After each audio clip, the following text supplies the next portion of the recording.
between their outings. I mean, I thought his performance was more polished. He had 2 touchdown passes. Dylan Gabriel didn't have anything. He didn't have any turnovers. Dylan Gabriel had 2 turnovers. I pay attention to that as well. These are the things that y'all have taught me over the years that matter significantly. And when we look at the quarterback rating of 106 to a 72, I definitely think that's impressive as well. Now, obviously, he has to show it again because Dylan Gabriel was going up against the Eagles. Shedeur Sanders was going up against the Carolina Panthers, even though they were both facing backups or whatever. We know there's a difference between those 2 franchises in Philadelphia and Carolina, respectively, so I don't think we can ignore that either. In the end, what it comes down to, however, is simply this. You need a definitive number 2, and I got to tell you where I disagree with you, CC. I don't have a problem with the Cleveland Browns carrying 4 quarterbacks. And here's the reason why. Because when you talk about somebody over the age of 40, only 6 quarterbacks over 40 have started double-digit games in the season. Warren Moon, Vinny Testaverde, Brett Favre, Tom Brady, Drew Brees, and Aaron Rodgers. That's about it. What I'm saying is I don't anticipate that Joe Flacco is going to be there for the long haul. He's a security blanket, okay? And to me, when you consider the plethora of injuries that have been happening to quarterbacks, particularly in the age of concussions and what have you, I definitely think there's nothing wrong with having a 4th quarterback as a security blanket. Now, Joe Flacco will start, but we all know he's on a 1-year, $4.25 million deal. He ain't the future. Hell, one would argue he's not really the present. You're just using him right now until you know definitively that you got somebody you're comfortable enough to put in there. Yes. They got to make a decision as to who that QB2 is going to be. I think it's going to be between Shedeur and Dylan Gabriel. But once they're sure of that, I think you go from there. I got no problem. Hold that thought, because I want Candy to have time to respond. Yeah, security to what end, Stephen A. That's the part I don't understand with the 4th quarterback business, right? Like, this Cleveland Browns ain't winning the Super Bowl this year.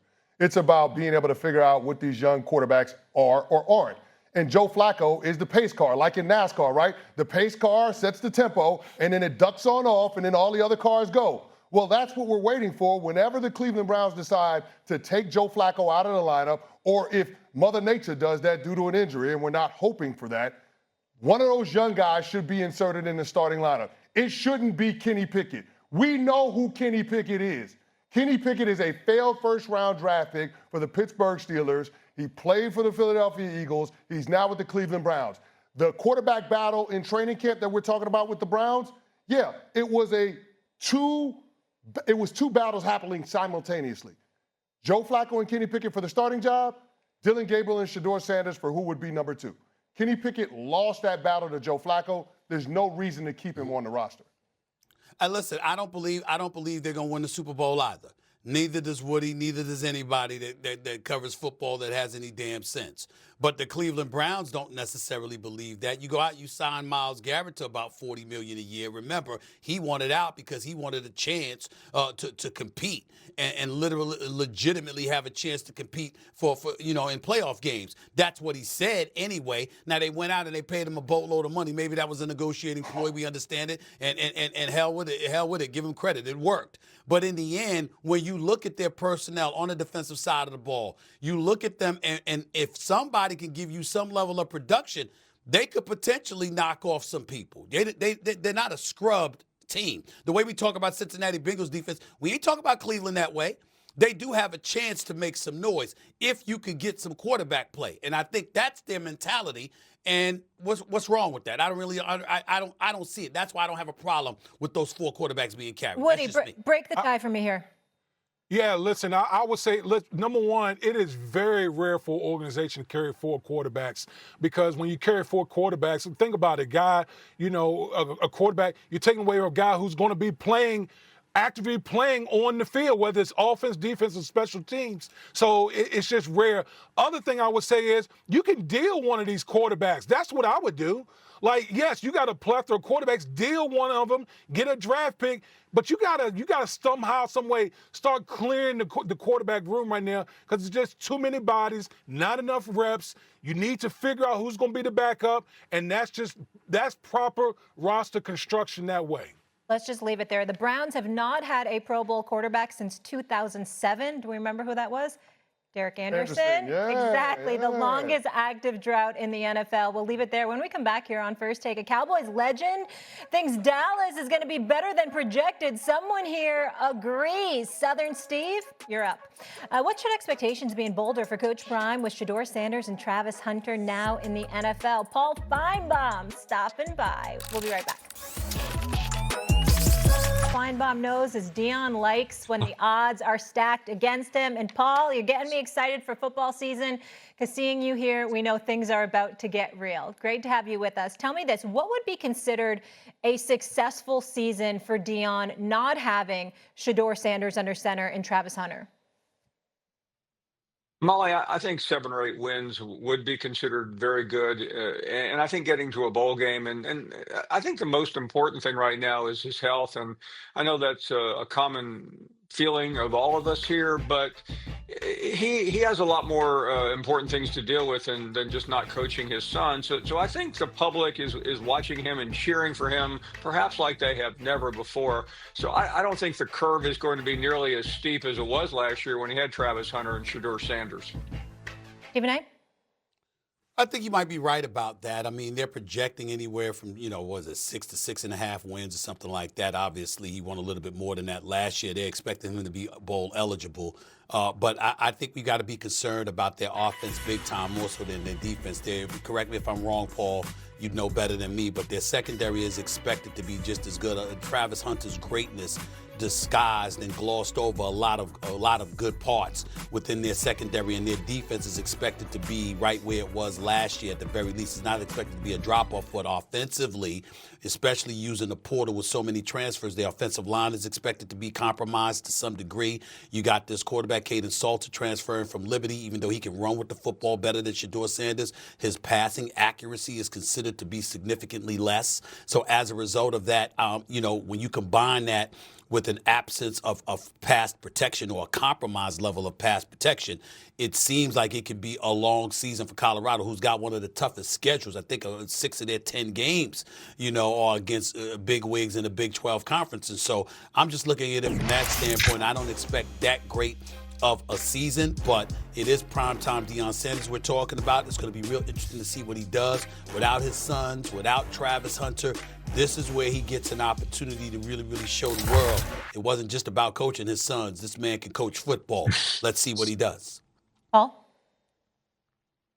Yeah, I think the problem is really the back end of that schedule, as Stephen A. as we just saw it. A win against Georgia Tech, like some of his early season wins, is going to propel the enthusiasm and the interest. And one thing is certain, whether this is a great team or not, they're selling out. They are going to be must-see TV. And in many ways, I know everybody's made a big deal about Belichick, but Prime is still the attraction in terms of outside of CFP teams. So I think that Georgia Tech win on that Friday night would be critical to get that win.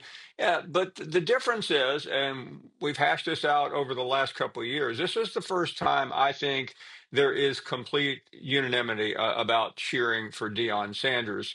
I was reminded a couple of weeks ago when he was named to the all quarter century team. The 50 anniversary team. We just forgot how great he was in college. We know about the Cowboys. We know what he did in Major League Baseball. But I covered him at Florida State, and I saw his last game there. And Auburn was marching down the field to win the Sugar Bowl, and he picked it off. And that really was the beginning of prime time right there. Yeah, greatness at every level. And Stephen A., I have a question specifically for you. And of course, I want you to piggyback here, Paul. Stephen A., even if Deion doesn't have a great year, do you think that an SEC team should want to reach out to him to fill that void at head coach? I think so. And the reason I think so is that he has shown what he can do when he has talent. He has shown an ability to recruit talent to get people to want to come to his program. And in Boulder, Colorado, let's call it what it is. Last year, when they won their 8 games and they had a successful season, it was the best season they had since 2016, if I remember correctly. This was a moribund program until he arrived.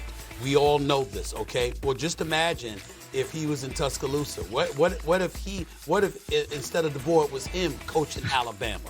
What if it was him coaching at Texas A&M with that oil money, with those alumni members contributing to the program and beyond? What if he was coaching at some place like Florida? What if Florida State had gone with him? Not to say their coach didn't do a damn good job at least a couple of years back, but my goodness, that's where he wanted to go. He desperately wanted to go back to Florida State, but they didn't want him, okay? I know this for a fact because I was on the phone with him when it was all going down. I'm telling you what he wanted. And so when you look at it from that standpoint, I'm just saying to myself, him in the SEC, listen, Florida, Alabama, because I'm not sold on the boy. I know that he did a great job in Washington, but listen, they miss Nick Saban in Alabama. You know this, Paul. They miss Nick Saban. Damn it, I miss Nick Saban. Now, he does a great job for us on College Game Day. They all do a fabulous job. The show's fantastic, and I get that, so we benefit from it. But my goodness, this man at Alabama is Nick Saban, baby. You know,